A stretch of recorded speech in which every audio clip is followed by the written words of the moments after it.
থাকে।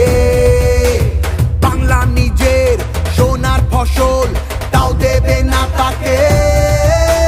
সবার ওপর এ অত্যাচার করলে তুমি যদি, জমিদার আজ তোমায় যেন ছাড়তে হবে গদি।